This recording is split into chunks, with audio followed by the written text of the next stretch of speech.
Good morning, I'm J. Lenora Bressler, and welcome to the April 26, 2017 edition of the Bible, Delight in the Details. Oh, 27th. Sorry, it's Saturday.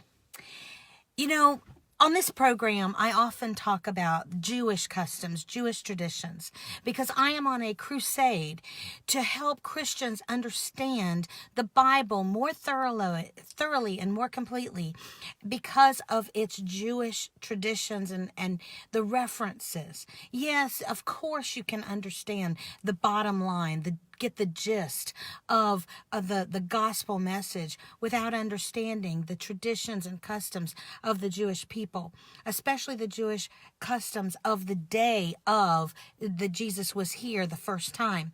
However, you cannot, I believe, understand the depth and the beauty if you do not understand the significance of many of the details that are recorded for us in the Bible.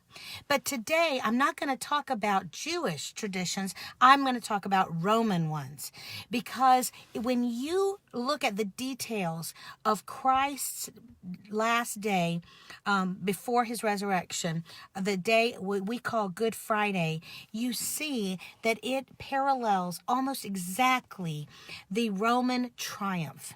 You know, when we think of crucifixion, we know that crucifixion was a very common way of public execution. So it was a very shameful kind of thing. And yet, in the providence of God, he created the details of that day that would almost mock or be in contrast to a Roman triumph. So actually, what appears on the surface to be a procession of shame for Christ to the cross is actually a triumphant procession to a coronation. In the Roman world, every 3 or 4 years, the Roman people would have been very familiar with something known as a triumph, which was a procession through the streets of the capital in Rome. It was at first for triumphant generals and also for emperors. But by the time of Christ's death, the emperors had decided, we want to limit this. And so gradually the triumphs would start to decrease, because they only wanted the triumphs to be for emperors, for the actual coronation of a king, of an emperor. However, prior to that time, there would have been more triumphs, and so people would have been very, very familiar with the details of a triumph. But by the time of Christ, it was pretty much limited to an emperor on his coronation day. Now, let's talk about this. And you can see how Jesus's Good Friday experience mimicked in many ways a triumphant or triumph. What would happen on an emperor's coronation day is it began early. We're told it began, excuse me, immediately after breakfast, which for the Romans would have been immediately after dawn. Okay, and we know that Jesus was being seen at that time, that early morning before Pilate. Now, normally what would happen is that representatives of Rome, be it the Senate, or somebody else, they would, but representatives of worldly authority would meet with the soon-to-be emperor outside. It had to be outside of an official government building. And that is when they would say, yes, we, the worldly power, the worldly political power, we are saying that you are the emperor. At that point, the emperor would be taken inside the praetorium, which was the area of the guards and the army. And it would be here that the army would regale him, getting him prepared for his triumph. They would literally place a purple robe on him, purple being the color of royalty. They would place a crown of laurel upon his head, and they would hand him some rods that were together. They were had been roped together for one hand, and a scepter in the other.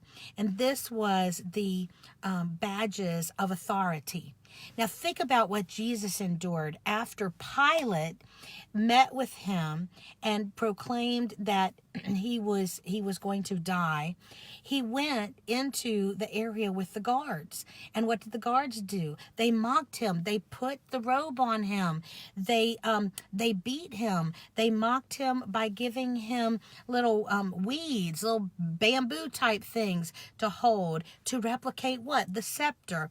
They put the crown of thorns on his head. This is a perfect mimicking, if you will, of the coronation of an emperor, of a triumph. Now, after that, he would have been in a triumph. There would have been procession through the streets. And ultimately, one of the places that the triumph went in Rome was a street known as the Sacred Way. And we today think of the area that Christ went as the Via Dolorosa, which is known as the way of suffering, but it's also known as a sacred road or a sacred path because it is where Christ walked. Now, he would have been the triumphant emperor would have been led through the streets. Immediately behind him would have been his family. And so it's very, we assume that, and tradition tells us that Mary, his mother, and the other women, and John were there at the cross. So it's very likely, as the Catholics believe, that they were following in the aftermath of Christ, exactly where you would expect the family and close friends of an emperor to be walking behind. Now, fascinatingly, there is evidence that while the emperor is being paraded through the streets toward his coronation, there was a slave who would stand literally next to the emperor in a chariot, which was bedecked with gold and purple to remind everyone that this is the king. And he would be whispering to the soon-to-be emperor, "Remember, you are human. Remember, you are a man." Now, this is the reason here is because with all this pomp and circumstance, of course, it could absolutely go to a man's head because he's about to be proclaimed as a son of Jupiter later, the greatest of the Roman gods. We'll see that in a moment. And so it was supposed to try to help keep the humility, at least, and the empathy of this man who's about to become emperor. But isn't it fascinating that Jesus, that was his favorite moniker, is he always told people, "I am Son of Man." Yes, he was Son of God, but he was also completely human. And so absolutely, you have got to know that as this bruised and beaten Jesus is walking this road, he's fully conscious of his humanity, fully conscious of the fact that he has voluntarily made himself mortal, and thereby is having to undergo the difficulties and the pain and ultimately the mortality inherent in the human condition. When the procession got to the end, it went to the in Rome a temple known as the Temple of Jupiter Optimus Maximus. Jupiter was like the Greek god Zeus, the father of the gods, the most powerful, and it was at this time that ultimately, the emperor was not only going to be crowned emperor king, but also would be designated as the son of Jupiter. Now, fascinatingly, one of the things that the soldiers back at the Praetorium would have done to this emperor is paint his face red.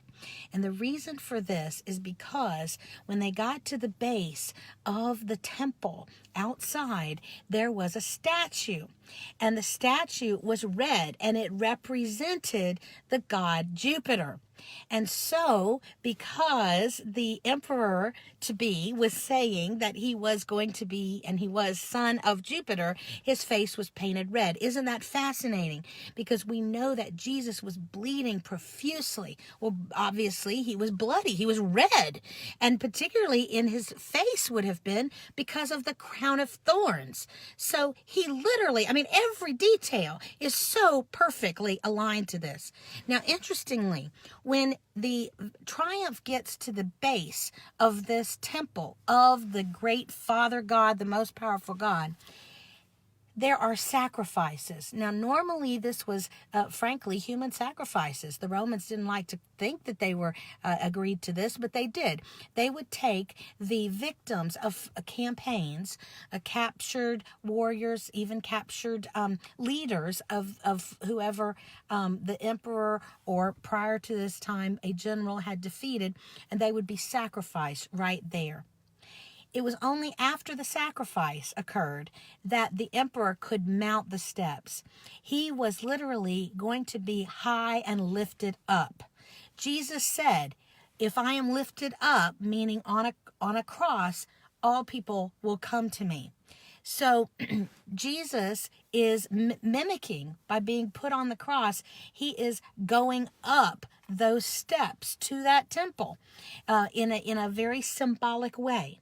Now, interestingly, as he turned to the crowd, and the final things would have been read about who he was, that he was king as well as son of the gods, and therefore was a god himself.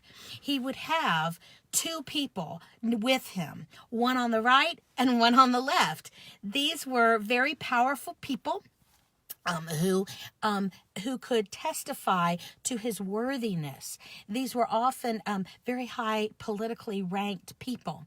And so this again gives such a phenomenal metaphor here, because we know that Jesus also had someone on his right and his left, and these were sinners. These were known criminals. Who can testify better than sinners who are going to be, or who could be, forgiven, that this is God, because only God can forgive sins. This makes it so obvious what was happening in Mark and in Matthew earlier, just a few weeks before the crucifixion, when James and John are asking Jesus to allow them to sit on his right and his left in his kingdom, in his glory. You see, even though Jesus had told them repeatedly, I'm going to die in Jerusalem, I'm going to be a sacrifice, I'm going to be given up, I'm going to be killed, they still didn't believe it. They still didn't understand. They thought Jesus was going into Jerusalem to bring the kingdom in, at that time, in a political way. They thought he was going to be crowned, and they had no, it obviously had been hundreds and hundreds of years since a Jewish king had been crowned, and therefore the only coronation ceremony that they knew about was the Roman emperor type of coronation. And so they thought they would be standing there next to him as he turned and received all the acclamations. Interestingly, and of course he told them, you don't know what you're asking. Absolutely, they did not know what they were asking. Finally, the last thing that would happen in this whole ceremony is that who the emperor was would be declared to the people as he stood there high and lifted up. He would be called a king. He would be called the son of the Most High God, Jupiter, and this would be declared. And that is exactly what happened as Jesus was hanging on the cross right above his head in 3 different languages. According to Pilate's command, we have who Jesus was. Jesus, King of the Jews. It is a coronation ceremony, my friends. Have no doubt about it. Trust me, people of that era would have read the passion story of Good Friday and they would have understood what God was trying to tell us. And now we do too. I'm J. Lenore Bressler. Visit me on another fascinating edition of the Bible, Delight in the Details, and live in the glory of the coronation of the King.